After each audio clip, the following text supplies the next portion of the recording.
Bonjour, bienvenue dans cette nouvelle vidéo. Ça faisait un petit moment que j'avais pas fait de vidéo, donc je vais poursuivre le secret de l'univers en vous révélant le 6e message.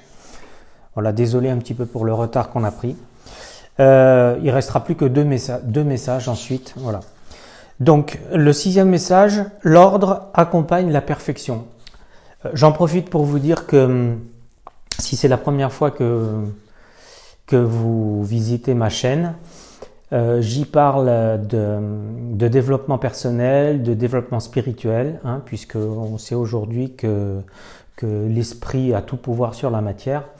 J'y parle de mieux comprendre la loi de l'attraction, qu'on appelle aussi la loi de la vibration ou la loi de la manifestation, puisque tout est énergie, donc comprendre comment voilà, j'ai même l'intention de créer un produit numérique qui s'appellera la prière efficace, voilà, et qui reprend un petit peu les travaux, les écrits, les découvertes, les compréhensions, les prises de conscience de gens comme Charles Haanel, Wallace Wattles et surtout Neville Goddard. Vous avez aussi Greg Braden qui fait des ponts entre la science et la spiritualité. Enfin voilà. Donc je développe un petit peu tout ça dans ma chaîne. Donc j'y parle beaucoup de croyances, de prise de conscience en fait, sur la réalité, de qui nous sommes et du sens de la vie, etc. Voilà. Donc c'est pour ça qu'il y a très longtemps, j'avais fait un stage avec Jacques-Michel Sord, qui a écrit ce livre qu'on ne trouve plus, qui s'appelle Le secret de l'univers. Voilà. Donc je vous invite à vous abonner à ma chaîne si vous êtes intéressé par ce que j'y partage, à cliquer sur la petite cloche pour recevoir les nouvelles vidéos. Et puis évidemment, si ça vous plaît, ce que je mets, vous pouvez liker, partager. Alors, le 6e message, l'ordre accompagne la perfection. L'homme est un créateur, l'univers est ce qu'il contient, et ce que contient l'univers est la création de l'homme. Voilà. Tout ce que tu vois dans l'univers a été organisé par d'autres hommes rendus parfaits dans un ordre parfait. Interroge ton cœur comme tu as maintenant appris à le faire. Peux-tu douter de cela? Regarde seulement ta main. Imagine que l'ordre qui règne dans la souplesse et la coordination des os mus par les muscles, eux-mêmes commandés par les nerfs, soit le résultat d'une génération spontanée due au hasard. Voilà. Des milliards de combinaisons. Le fait que beaucoup de tes semblables puissent supposer que pour ces milliards de cellules, d'atomes et de particules s'organisent parfaitement pour créer ta main. Aucune intelligence créatrice n'a été nécessaire. Ce fait démontre leur manque de sagesse, de rigueur scientifique et de maturité. Sans parler des milliards de combinaisons comme c'est le cas pour ta main, imaginons une simple boîte séparée en deux, compartiments A et B, par une paroi percée d'un trou de la grosseur d'une bille. Prenons maintenant 50 billes blanches d'une grosseur à peine plus petite que le diamètre du trou de la paroi et plaçons-les dans le compartiment A. Ensuite, prenons 50 billes noires de grosseur identique aux billes blanches et plaçons-les dans le compartiment B. Fermons la boîte avec un couvercle. Eh bien, tu peux maintenant remuer la boîte dans tous les sens aussi longtemps que tu veux. Tu n'as aucune chance de faire passer toutes les billes noires dans le compartiment A pendant que les billes blanches passent dans le compartiment B. Voilà. Une probabilité nulle. Pourtant, ce serait beaucoup plus simple que de créer une main avec ces milliards de cellules. Bon, j'arrête là sur le fait de comprendre que ce qui existe n'est pas le fruit du hasard. Ok. Et que c'est le fruit d'une intelligence infinie. Donc, c'est cette même intelligence créatrice que tu devras utiliser pour atteindre tes buts, franchir les étapes qui te feront progresser vers ton idéal et résoudre les problèmes qui ne manqueront pas de se présenter à toi.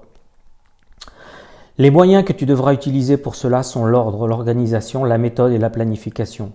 Souviens-toi que dans le 3e message, le 6e point de la méthode pour te fixer un but valable et l'atteindre était établir un plan. Établir un plan, c'est une chose, mais le suivre en est une autre. Voilà. Ton pire ennemi, c'est quoi ton pire ennemi? c'est le découragement. Pense à ton prochain but. C'est un peu comme si tu devais construire un pont pour relier l'endroit où tu te trouves à l'endroit où tu veux arriver. Voilà.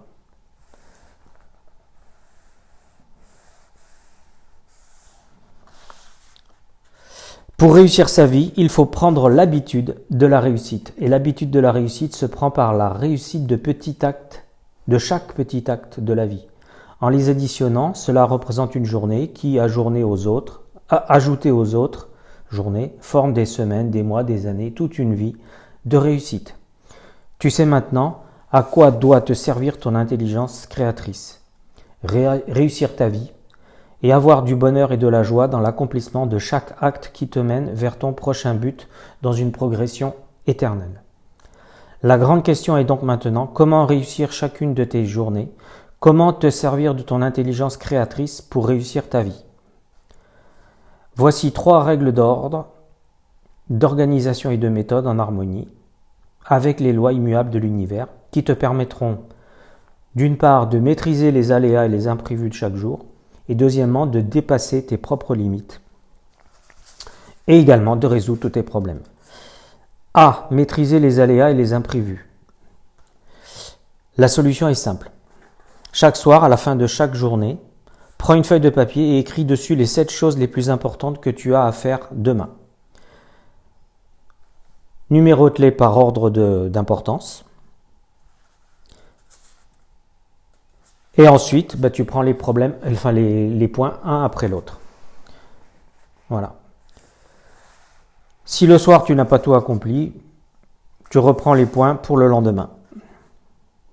Ce n'est pas la rapidité ou la quantité de travail déployé qui compte, mais la constance et la régularité avec laquelle le travail est effectué.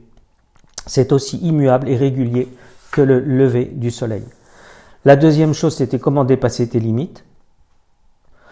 Là, il parle de la création d'un corps collectif, puisqu'on ne fait jamais rien tout seul. Et dernièrement, le troisième point que je disais, savoir résoudre les problèmes. Un des buts de ce message, c'est de te faire découvrir que les problèmes sont les plus grandes opportunités qu'un être humain puisse rencontrer. N'est-il pas absurde, si tel est le cas, et c'est le cas, de voir que le désir de la plupart des êtres humains est justement de ne plus avoir de problèmes à résoudre et jouir d'une douce sécurité lénifiante sans plus aucune responsabilité. Plus de problèmes, plus de responsabilité, c'est la mort. Voilà. Alors, qu'est-ce qu'un problème? À l'origine d'un problème, tu trouveras toujours un désir. Il n'y a pas de problème sans désir et pas de désir sans problème. Donc, il faut bien identifier son problème. Et là, il prend l'exemple de quelqu'un qui désire arriver à 20h, par exemple, parce que c'est son anniversaire, et il sait que sa femme a préparé une petite fête pour cette occasion. En chemin, il a un accrochage ou un accident.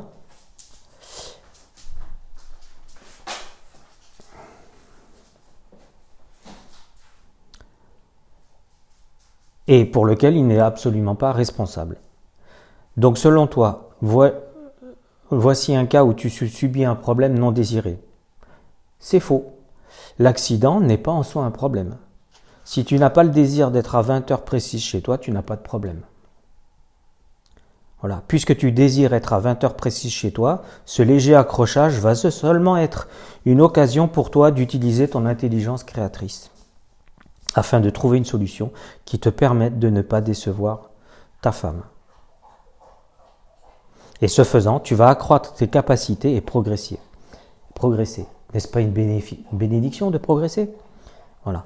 Pour cela, seulement tu dois identifier correctement ton problème.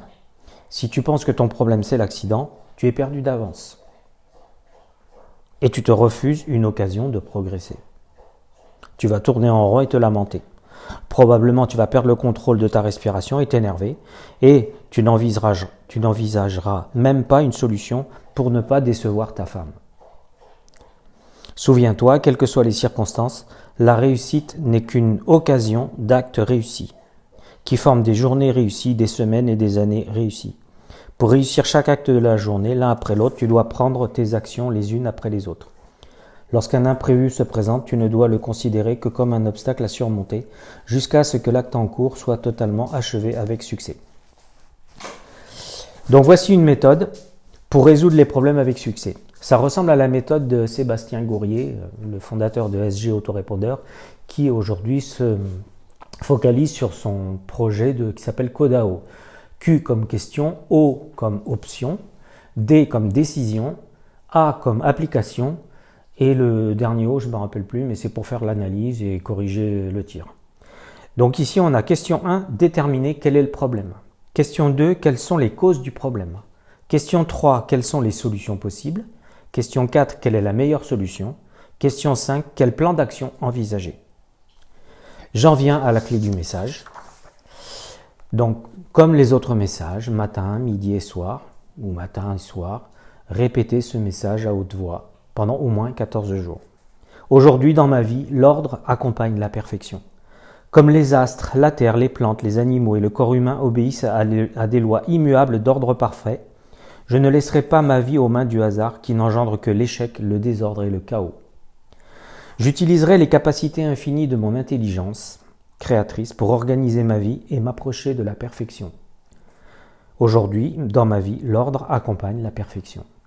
Pour maîtriser ma vie, contrôler les aléas de chaque jour et atteindre mes buts sans me décourager, je vivrai intensément une seule journée à la fois. Ainsi, je persévérerai malgré les échecs temporaires, car je sais que dans chaque échec se trouve le ferment du succès. Aujourd'hui, dans ma vie, l'ordre accompagne la perfection. Je n'écouterai donc pas les voix défaitistes qui me prédisent l'échec, mais je ferai de chaque acte de ma vie un succès. Ce n'est que cette succession d'actes réussis qui formeront mes journées. Et une journée réussie après l'autre, telles des briques rajoutées aux autres, formeront le merveilleux édifice de ma vie. Ainsi, je chasserai à jamais de ma vie toutes les peurs, dont les plus pernicieuses sont la peur d'être critiqué et la peur d'être malade. Aujourd'hui, dans ma vie, l'ordre accompagne la perfection. Je ne suis pas créé pour vivre une vie limitée, étriquée et dénuée d'intérêt par la peine et le chagrin. Aujourd'hui, quels que soient les imprévus, je sourirai à la vie et je serai ainsi disponible pour résoudre les problèmes qui se présenteront. Je choisis librement de vivre intensément cette journée comme si elle devait être la dernière journée de ma vie. Le découragement est définitivement chassé de ma vie. Aujourd'hui, dans ma vie, l'ordre accompagne la perfection. Ce soir, je ferai une liste des 7 tâches les plus importantes que je devrais accomplir demain en les classant par ordre de priorité. Et je ferai de même chaque jour de ma vie. Ce matin, je commencerai mon activité par l'accomplissement du premier point de ma journée. J'oublierai les autres jusqu'à ce que ce premier point soit achevé et je ferai ainsi avec chacun de mes 7 points d'aujourd'hui. Si ce soir je n'ai pas fini ma liste, je ne me lamenterai pas. Je ferai une nouvelle liste pour demain qui ne comportera pas obligatoirement les points qui n'auront pas été accomplis aujourd'hui. Aujourd'hui, dans ma vie, l'ordre accompagne la perfection. Lorsque mes buts le demanderont, je créerai autour de moi un corps collectif pour atteindre mes propres buts et servir mon idéal. Je peux aussi faire partie d'un corps collectif dont je ne suis pas à l'origine. Pour que ce corps collectif soit efficace, j'accomplirai ma tâche, mais aussi je serai un avec les autres membres de ce corps. J'accorderai à chacun l'amour, le respect et l'estime qu'il mérite, car ensemble nous avons le même idéal et nous sommes égaux devant cet idéal. Aujourd'hui, dans ma vie, l'ordre accompagne la perfection. Je sais que mes problèmes sont engendrés par mes propres désirs, qui me poussent d'étape en étape vers un idéal valable. C'est ainsi que je réussis ma vie. Les problèmes sont donc des obstacles placés sur mon chemin par mes propres désirs. Et une fois que ces problèmes sont surmontés, ils sont les plus grandes bénédictions que je puisse recevoir pour acquérir de la force. Aujourd'hui, dans ma vie, l'ordre accompagne la perfection. Pour résoudre facilement les problèmes de cette journée, je sais qu'il me suffira de répondre à ces 5 questions. Quel est réellement le problème? Quelles en sont les causes? Quelles sont les solutions possibles? Quelle est la meilleure solution possible? Et quel est maintenant mon plan d'action? Aujourd'hui, dans ma vie, l'ordre accompagne la perfection. Bonne journée, portez-vous bien, je vous embrasse et quand la vidéo est terminée, on dit couper.